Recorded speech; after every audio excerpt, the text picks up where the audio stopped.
اسلام کا جو بنیادی اخلاق ہے وہ حیا ہے. یہ بات ذہن میں رکھیں. ہر دین کی ایک پہچان ہے. حضور نے فرمایا اسلام کی بنیادی پہچان کیا ہے؟ حیا ہے.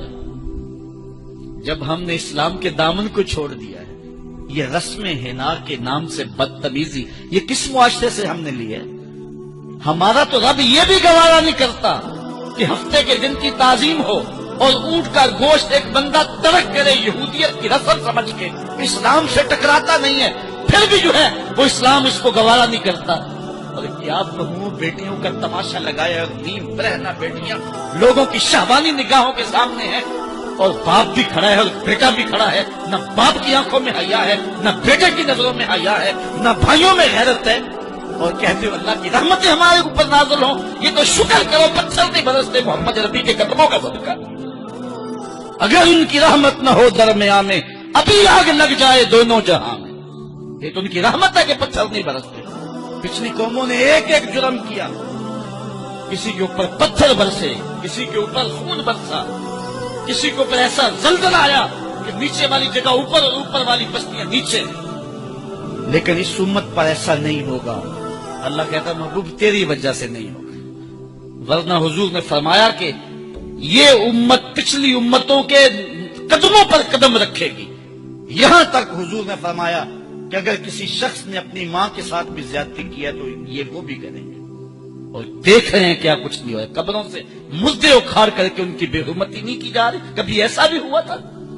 کیا کچھ نہیں ہو رہا؟ تم کہتے ہو کہ ہمارے اوپر اللہ کی رحمتیں نہیں اترتی. میں کہتا ہوں شکر کرو پتھر نازل نہیں ہوتے. اور یہ صدقہ ہے محبوب کی کالی کملی کا. اللہ نے فرمایا ما کان اللہ لیعذبہم وانت فیہم. محبوب تیری وجہ سے میں عذاب نہیں ہوتا رہا، ورنہ پیس کے رکھ. تو ہم اپنے آپ کو دیکھیں، اپنے کردار کو دیکھیں، اپنے حوال کو دیکھیں. سر سے لے کر پاؤں تک ہم اسلام میں آ جائیں. چھوڑیں آدھا تیتر آدھا بٹیر. جہاں جی چاہا اسلام کے دامن میں آگے اور جہاں جی چاہا ادھر چلے جائے. مسجد میں بھی چندہ دیا اور ہوٹل میں بھی شراب پی. رب بھی خوش رہے، شیطان بھی راضی رہے. ایسا نہیں ہوگا.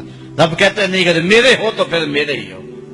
کوئی بھی غیرت مند محبوب نہیں جو ہے تسلیم کرتا کہ میرا محب کسی اور کی طرف نظر اٹھا کے بھی دیکھے.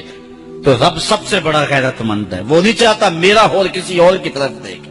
تم کون ہے؟ مغربی تہذیب لگتی کیا ہے تمہاری؟ اپنی ملت کا قیاس اقوام میں مغرب سے نہ کر. خاص ہے ترکیب میں تجھے قوم رسول ہاشمی. تم غیروں کی نکالیاں کرتے پھرتے ہو. تمہارے سامنے سیدہ عائشہ کی سیرت موجود نہیں ہے. تم مغرب کے تینوں بننے کی کوشش کرتی ہے. میری بیٹی تیرے سامنے محمد کی بیٹی فاطمہ کا نقشہ نہیں ہے. کدھر بھاگ رہی ہے؟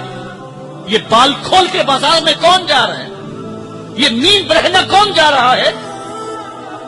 دیکھ محمد عربی تجھے کیا آواز دے رہے ہیں، ان کا لہجہ کیا، اس کو سن اور زندگی کو اس کی مطابقت میں گزار. اصل ہمارے دل زنگ آلود ہو گئے. اس دنیا کے اس ماحول نے ہمیں اس طرح کر دیا ہے کہ آج ہمیں سمجھ نہیں آ رہی کہ ہم کدھر جائیں. علماء فرماتے ہیں جب دل زنگ آلود ہو جائیں تو پاک لوگوں کی صحبت اختیار کرو اور کثرت ذکر. حضور نے ارشاد فرمایا لکل شین سقالہ وسقالۃ القلوب ذکر اللہ. ہر شے کا زنگ اتارنے والی کوئی چیز ہے. دلوں کا زنگ لگ جائے تو اللہ کا ذکر کیا کرو، دلوں کا زنگ اتر جاتا. اور ایک اور حدیث میں حضور نے دلوں کا اور من کا میل اتارنے کے 2 نسخے بیان کیے. ایک کثرت کے ساتھ موت کو یاد کرنا، کثرت کے ساتھ موت کا تذکرہ، اور دوسرا کثرت کے ساتھ جو ہے وہ تلاوت کلام مجید. اصل 10-15 سالوں سے ہمارے ساتھ جو کچھ ہوا ہے، آج اگر کوئی تذکرہ موت کرے، کوئی آخرت کی یاد دلائے، کوئی عمل کی بات کرے، وہ کہتے ہیں یہ تو ویسے خوش کیسے کیا پتا، قبر کا مذاق اڑا رہا ہے. اللہ اکبر. قبر کا خوف دے دے کے لوکی میں نو ڈرا دے. میں کہتا ہوں لوگ ہیں کون ڈرانے والے؟ منکر نکیر کا پتہ آمنہ کے لال نے دیا ہے. قوم کو بے عمل بنایا جا رہا ہے اور ان کے سینے سے خوف خدا اور خشیت الہی جو ہے وہ کچی جا رہی ہے. اور یہ سب کچھ دین کے نام پہ کیا جا رہا ہے. اور چند مفاد پرست لوگوں نے ترہیب اور ترغیب جو کہ اسلام کا مزاج ہے، تبشیر اور تنذیر نبی کا منصب ہے، اس کا مذاق اڑا کے رکھ دیا اور انہیں ایک متوازی دین دے دیا ہے، جس کے نتیجے کے اندر قوم کی بے عملی جو ہے وہ پختہ تر ہو گئی اور اس کو وہ دین کا رنگ دے رہے ہیں. اللہ کے محبوب علیہ الصلوۃ والسلام نے فرمایا کہ دلوں کو زنگ لگ جائے تو ذکر سے اترتا ہے. دلوں کو زنگ لگ جائے تو قرآن سے اتر، دلوں کو زنگ لگ جائے تو موت کی کثرت کے ساتھ یاد کرنے سے اتر۔ کہ کل قیامت کے دن ایک عورت 4 مردوں کو جہنم میں لے جائے گی۔ عرض کیا گیا وہ کیسے؟ فرمایا ایک عورت کو حکم ہوگا جہنم کا تو وہ عرض کرے گی مالک میرے باپ کو بلایا جائے، باپ کو بلایا جائے گا، یا اللہ یہ میرا باپ ہے، میں اس کی بیٹی، میری تربیت کا جوہر اس کے ہاتھ میں تھا، آج جن بدکاریوں اور گناہوں کے سبب جہنم میں جا رہی ہوں اس کا ذمہ دار یہ ہے۔ وہ باپ جس نے اپنی بیٹی کو سب کچھ دیا، اپنی اولاد کی تعلیم کے لیے اپنے پلاٹ بیچ دیے، جائیدادیں فروخت کر دی، نہیں دیا تو دین نہیں دیا، کل قیامت کے دن وہ اللہ کے حضور کیا جواب دے گا؟ ارشاد ہوگا اسے بھی پکڑو، اس کے باپ کو بھی پکڑو، جہنم میں لے جاؤ۔ عرض کرے گی نہیں مالک میرے بھائی کو بلایا جائے، بھائی کو بلایا جائے گا، مالک یہ میرا بھائی ہے، میں اس کی غیرت تھی، میں جن راہوں پہ چل کر کے تیرے عطاب اور تیرے قہر و غضب کی حقدار بنی اس کا ذمہ دار یہ ہے، اگر یہ مجھے روکتا، اپنی آبرو کی حفاظت کرتا، اپنی ناموس کا پہرا دیتا تو میں ان راستوں کی مسافر کیسے بنتی؟ میری خرابی کا ذمہ دار یہ ہے۔ اب وہ بھائی کیا جواب دے گا جو چوکوں اور موڑوں پہ کھڑا ہو کے آنے اور جانے والی بہنوں اور بیٹیوں کو دیکھتا ہے اور یہ سمجھتا ہے کہ میری بہنیں اور میری بیٹیاں گھر میں محفوظ ہیں؟ وہ قیامت کے دن کیا جواب دے گا؟ ارشاد ہوگا اسے بھی پکڑو، اس کے باپ کو بھی پکڑو، بھائی کو بھی پکڑو، جہنم میں لے جاؤ۔